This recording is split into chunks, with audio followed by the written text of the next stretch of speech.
वाली बहू। नरेश की माँ अपने बेटे से मिलने दिल्ली आ रही है। इस बात का पता चलते ही नरेश के दिल में हलचल मच जाती है।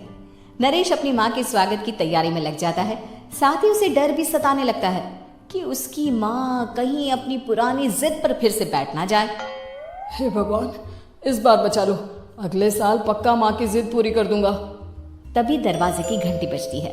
नरेश दरवाजा खोलता है तो सामने अपने मकान मालिक को देखकर हैरान हो जाता है, क्योंकि उनके साथ एक सुंदर सी लड़की भी थी। अब नमस्ते अंकल, कुछ काम था, मुझे बुला लेते।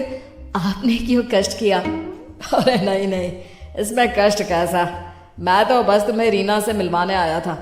आज से रीना तुम्हारे साथ इसी फ्लैट में रहेगी। अंकल, कोई लड़का फ्लैटमेट नहीं है? एक अनजान लड़की के साथ रहना मेरे लिए थोड़ा अजीब होगा। देखो नरेश, मैं तुम्हें पहले भी बता चुका हूँ कि इस फ्लैट में तुम्हें किसी ना किसी के साथ एडजस्ट करना ही होगा, या फिर तुम अकेले पूरे फ्लैट का किराया दे दो, मैं किसी को नहीं रखूंगा। नरेश अपने मकान मालिक की बात सुन के रीना के साथ रहने के लिए तैयार हो जाता है, पर अंदर ही अंदर उसे ये बात खाने लगती है कि वो अपनी माँ को क्या जवाब देगा जब उसकी माँ रीना के बारे में उसे पूछेगी। दिन बीतने लगते हैं। नरेश और रीना अच्छे दोस्त भी बन जाते हैं, पर अभी भी नरेश अपनी प्रॉब्लम का सॉल्यूशन नहीं ढूंढ पाता। एक दिन नरेश बहुत परेशान सा बैठा होता है। तभी रीना उसे पूछती है, क्या हुआ नरेश, तुम काफी परेशान लग रहे हो, सब ठीक तो है ना? हाँ सब ठीक है, बस एक छोटी सी प्रॉब्लम है। वो एक्चुअली 2 दिन बाद मेरी माँ मुझसे मिलने आ रही है। अरे तो इसमें प्रॉब्लम क्या है, ये तो खुशी की बात है। हाँ रीना, बट मेरी माँ एक जिद लेकर बैठ गई है कि मैं शादी कर लूँ, पर मैं अभी इस चीज़ के लिए तैयार नहीं हूँ। ऊपर से जब वो तुम्हें देखेगी तो 100 सवाल करेगी, क्या जवाब दूंगा?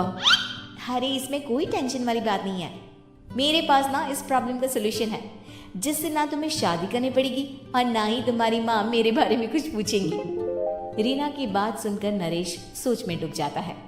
वो सोचता है कि रीना खुले ख्यालों वाली लड़की है, कहीं माँ को सच बता ना दे। नरेश को सोच में डूबा देखकर रीना कहती है, अरे क्या हुआ, किस सोच में पड़ गए? डोंट वरी, जैसा तुम सोच रहे हो ना वैसे कुछ भी नहीं है, मेरे पास एक प्लान है। मैं कुछ समझ नहीं पा रहा हूँ, कैसा प्लान? मैं समझाती हूँ। हम ना एक कॉन्ट्रैक्ट मैरिज कर लेते हैं। फिलहाल मेरे पास जॉब नहीं है, तो तुम इस रूम का किराया दे देना जब तक तुम्हारी माँ यहाँ रहेंगी, सिर्फ तब तक। और तुम अपनी माँ से कह देना कि मैं तुम्हारी पत्नी हूँ, इससे वो मेरे यहाँ रहने पर कोई सवाल भी नहीं करेंगी। अरे बात तुम्हारी ठीक है, पर माँ से झूठ बोलना, ना ना पापा, मैं ये रिस्क नहीं ले सकता। कोई और आइडिया दो ना तुम। देखो मंजूर हो तो बोलो, वरना सच बता दो, मुझे कोई प्रॉब्लम नहीं है। रीना की बात सुनकर नरेश सोच में डूब जाता है। बहुत सोचने के बाद जब उसे कोई रास्ता नहीं मिलता तो वो रीना के बताए हुए रास्ते पर चलने के लिए तैयार हो जाता है। वो रीना से बात करता है और अपनी माँ की पसंद और नापसंद के बारे में बताता है। रीना भी नरेश की सभी बातों को ध्यान से सुनती है ताकि कहीं उससे कोई गलती ना हो जाए। आखिर वो दिन भी आ जाता है जब नरेश की माँ उससे मिलने दिल्ली आ जाती है। नरेश अपनी माँ को फ्लैट पर लेकर जाता है। जैसे ही नरेश की माँ फ्लैट के अंदर जाती है, रीना उसके पैर छू लेती है। ये देखकर नरेश की माँ थोड़ी घबरा जाती है और नरेश से पूछती है, अरे बेटा नरेश, ये कौन है? माँ, ये आपकी बहू रीना है। माफ़ी चाहता हूँ, सब कुछ इतनी जल्दी में हुआ कि आपको बता ही नहीं पाया, इसलिए सोचा कि क्यों ना आपको सरप्राइज दिया जाए। अरे बेटा, मैं तो बस तेरा घर बसा हुआ देखना चाहती थी।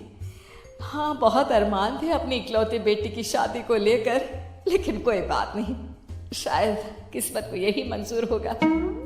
ये कहते ही नरेश की माँ रीना को गले लगा लेती है। रीना बेटिया, मेरा बेटा ना थोड़ा नादान है, पर तुम काफी समझदार लगती हो और मैं जानती हूँ कि तुम इसका बहुत अच्छे से ध्यान रखोगी। माँ, आप चिंता मत कीजिए, मैं सब संभाल लूंगी। नरेश की माँ अपने बहू और बेटे के साथ खुशी खुशी रहने लगती है। दिन बीतने लगते हैं। नरेश की माँ और रीना का रिश्ता बहुत मजबूत होता चला जाता है। वो दोनों सारा दिन एक साथ रहती और खूब बातें करती। इधर साथ रहते रहते नरेश और रीना भी एक दूसरे से प्यार करने लगते हैं। दोनों को इस बात का एहसास हो जाता है, फिर भी वो इस बात को छुपा कर ही रखते हैं। एक दिन नरेश की माँ और रीना शादी के बारे में बात करने लगते हैं। रीना बिटिया, ये तो नरेश ने मुझे बिना बताए शादी कर ली, वरना मैं तो अपनी इकलौती बेटी की शादी इतनी धूमधाम से करती कि सारी दुनिया देखती रह जाती। अच्छा माँ, आप ऐसा भी क्या करती नरेश और मेरी शादी में जो दुनिया देखती रह जाती? अरे बिटिया, एक माँ के अरमान तुम अभी नहीं समझोगी। मैं तो अपनी बहू को एक रानी की तरह लेकर आती और शादी भी बिल्कुल शाही अंदाज में करती, पर मेरे तो सारे अरमान ऐसे ही रह गए। खैर, मुझे तो अपने बेटे और बहू की खुशी चाहिए बस। ये कहते हुए नरेश की माँ की आंखों में आंसू आ जाते हैं। रीना भी ये सुनकर ख्यालों में खो जाती है, क्योंकि वो भी मन ही मन खुद को नरेश की पत्नी और उसकी माँ की बहू मानने लगी थी। शाम को जब नरेश ऑफिस से घर आता है तो रीना खुद को रोक नहीं पाती और नरेश के सामने उसकी माँ को अपने और नरेश के रिश्ते का सारा सच बता देती है।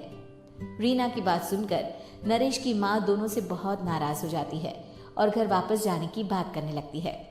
तुम दोनों ने मुझसे सच छुपाकर बहुत ठेस पहुंचाई है मुझे। अब तुम लोगों के साथ नहीं रहना चाहती मैं, कल ही वापस चली जाऊंगी अपने घर। माँ, मुझे माफ कर दो, ये सब मैंने रीना के कहने पर ही किया है, वरना मैं भी आपको कभी ठेस पहुंचाने के बारे में सोच भी नहीं सकता। हाँ माँ, हमने ये सिर्फ आपका दिल रखने के लिए किया, प्लीज हम दोनों को माफ कर दीजिए। तुम दोनों ने मेरे अरमानों के साथ खिलवाड़ किया है, और वैसे भी मुझे अपने बेटे के लिए एक अच्छी लड़की ढूंढनी है, इसलिए मेरा यहाँ से जाना ही बेहतर होगा। माँ की ये बात सुनकर रीना खुद को रोक नहीं पाती। माँ, क्या मैं आपके घर की बहू बनने लायक नहीं हूँ? रीना की बात सुनकर नरेश हैरान रह जाता है। नरेश की माँ भी कुछ समझ नहीं पाती।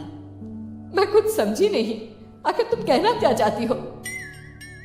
माँ, मैं वो नरेश से बहुत प्यार करती हूँ और साथ ही साथ मैं आपको भी अपनी माँ मान बैठी हूँ। आज जब आपकी बातें सुनी तो खुद को रोक नहीं पाई, इसलिए सारा सच आपको बता दिया। रीना की बात सुनकर नरेश की माँ की आंखों में आंसू आ जाते हैं और वो अपने बेटे नरेश और रीना को गले लगा लेती है। मेरे घर की बहू तो सिर्फ रीना बिटिया ही बनेगी। मैं आज ही तुम दोनों की शादी की तारीख निकलवा दूंगी, बस एक बार तुम्हारे घर वाले मान जाए। उसी दिन रीना के माता पिता भी उनके फ्लैट पर आ जाते हैं। दोनों परिवार आपस में बैठकर बातें करते हैं और शादी के लिए राजी हो जाते हैं। रीना भी कॉन्ट्रैक्ट फाड़ देती है और कहती है, सही मायने में मैं अब बहू बनूंगी, अब तक तो सिर्फ कॉन्ट्रैक्ट वाली बहू थी।